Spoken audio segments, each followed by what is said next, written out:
आज मैं आपको जानकारी देने वाला हूं डबल तारा डूबना। डबल तारे का मतलब होता है कि दो तारे सबसे ज्यादा शुभ होते हैं, दो ग्रह सबसे ज्यादा शुभ ग्रह होते हैं। एक बृहस्पति देवगुरु और एक दैत्य गुरु शुक्र। ये दोनों ही सबसे ज्यादा शुभ माने जाते हैं अंतरिक्ष के अंदर, ब्रह्मांड के अंदर, जो तारा मंडल है उसके अंदर, जो हमारा धूलोक है, सूर्यलोक है, उसके अंदर इनका प्रभाव हमारे ऊपर सबसे ज्यादा रहता है। तो आज हम आपको ये जानकारी देने वाले हैं कि डबल तारा डूबना यानी ब्रह्मांड के दोनों शुभ ग्रह देवगुरु बृहस्पति और दैत्य गुरु शुक्र, दोनों का अस्त हो जाना यानी दोनों का अंधा हो जाना, ये अस्त ग्रह का प्रभाव हमारे ऊपर क्या होता है वो मैं जानकारी आपको दूंगा। कि कोई ग्रह अपनी जो रश्मियां होती हैं उन रश्मियों को जब वो खत्म कर देता है या सूर्य उसके नजदीक आ जाता है, सूर्य का प्रभाव ज्यादा आना शुरू हो जाता है, तो पृथ्वी लोक के ऊपर उसकी शुभता समाप्त हो जाती है।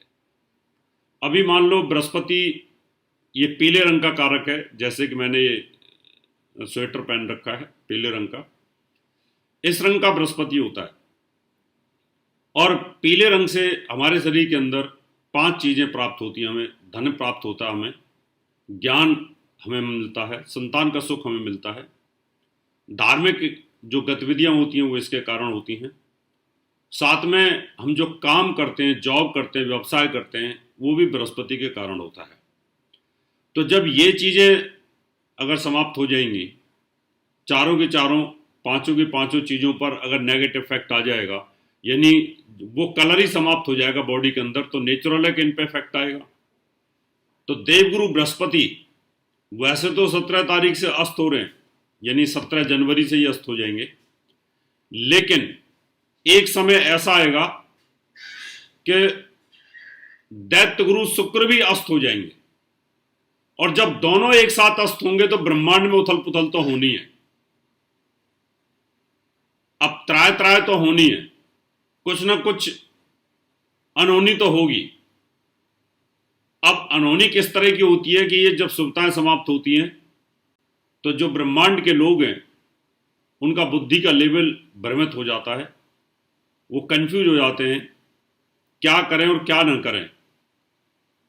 गलत डिसीजन ले लेना, मारकाट की संभावना, युद्ध की संभावना, या आपस में मतभेद, आर्थिक संकट बुरी तरीके से आ जाना, ये सब चीजें होने की संभावना बनती है। दो ग्रहों का डूबना, और शुभ कार्य तो इसमें वर्जित होते ही हैं।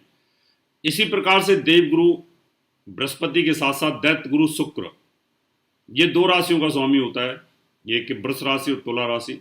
ये अंतरिक्ष के अंदर सुख साधन देता है, और सुख साधन का स्वामी अस्त अगर हो जाएगा तो फिर क्या होगा? इसका मतलब ये भी एक अनर्थ है कि आदमी के सुख साधन छिन जाएंगे, कहीं ना कहीं तकलीफ होगी।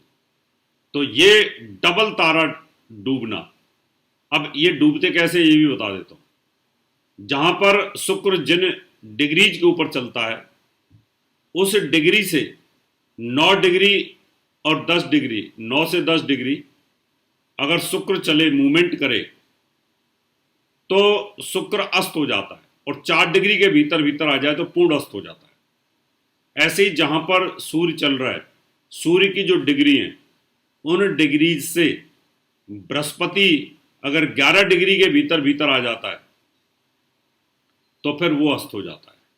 अब इसको आप ऐसे समझ सकते हैं, सूर्य मान लो 9 डिग्री पे चल रहा है, 9 डिग्री के ऊपर सूर्य चल रहा है, और 15 डिग्री के ऊपर अगर शुक्र चल रहा है, तो 9 से 15 तक गिनेंगे तो 6 डिग्री का फर्क आएगा। तो इसका मतलब ये रहा कि शुक्र अस्त हो जाएगा। और यही शुक्र अगर 9 डिग्री से लेकर के 12 डिग्री के बीच में हो तो 3 डिग्री का फर्क, तो पूर्ण अस्त हो जाएगा।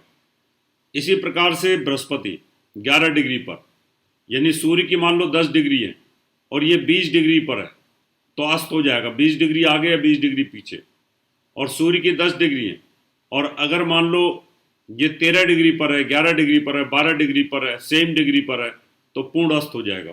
तो इस प्रकार से इनको अस्त बोला जाता है।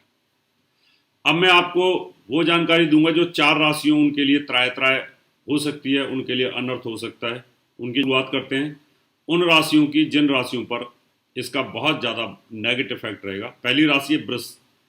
वृष राशि से और वृश्चिक राशि तक पूर्ण रूप से कालसर्प योग बना हुआ है। ये अनंत नाम का कालसर्प योग है। इसका दुष्प्रभाव भी है और इसकी जानकारी हमने पीछे दी थी, और साथ में पार्श्व दोष भी है। इस राशि का स्वामी शुक्र भाग्यस्थान पर अस्त हुआ है। रोग चोट ऋण बाधा बढ़ना, स्वास्थ्य पर इसका बुरा इफेक्ट आ जाना, इस राशि का मान सम्मान में कमी आ जाना, ऐसा योग यहां पर बन जाएगा।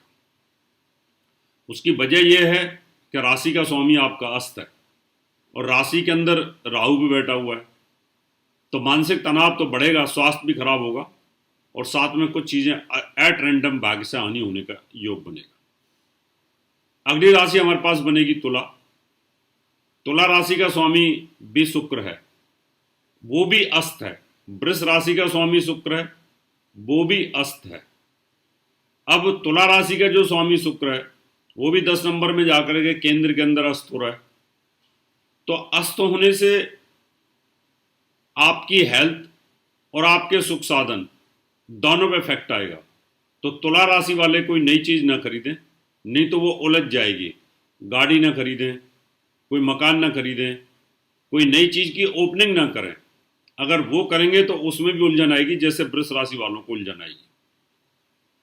अगली राशि धनु है। धनु राशि का स्वामी बृहस्पति होता है और बृहस्पति स्वयं नीच अवस्था में है, लेकिन डिग्रिकली नीच अवस्था से वो निकल गए, लेकिन फिर भी बोलने में तो नीच आता है, लेकिन वो नीच अवस्था में नहीं है इस समय पर, वो अपने सम अवस्था के अंदर है।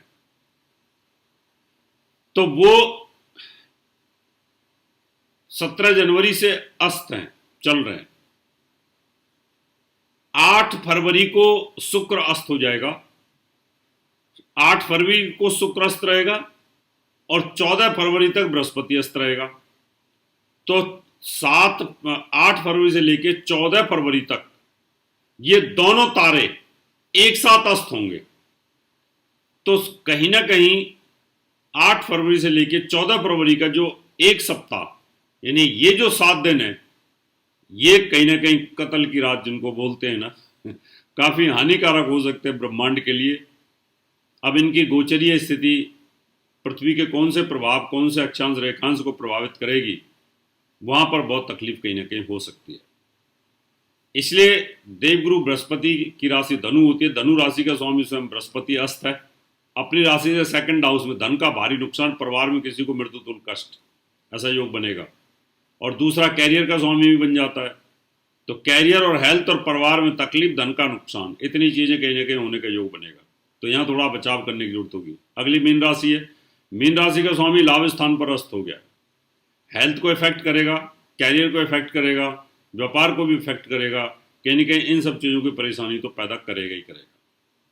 तो ये जो हमारी राशियां हैं, इन पे पूरा इफेक्ट इसका। इसी तरह की और भी जानकारी लेने के लिए हमारे चैनल को सब्सक्राइब करें और नई वीडियो की नोटिफिकेशन के लिए बेल आइकॉन दबाएं। अगर आप ये वीडियो फेसबुक पर देख रहे हैं तो वीडियो को लाइक और शेयर करें। साथ ही अपनी राय कमेंट बॉक्स में जरूर बताएं। धन्यवाद।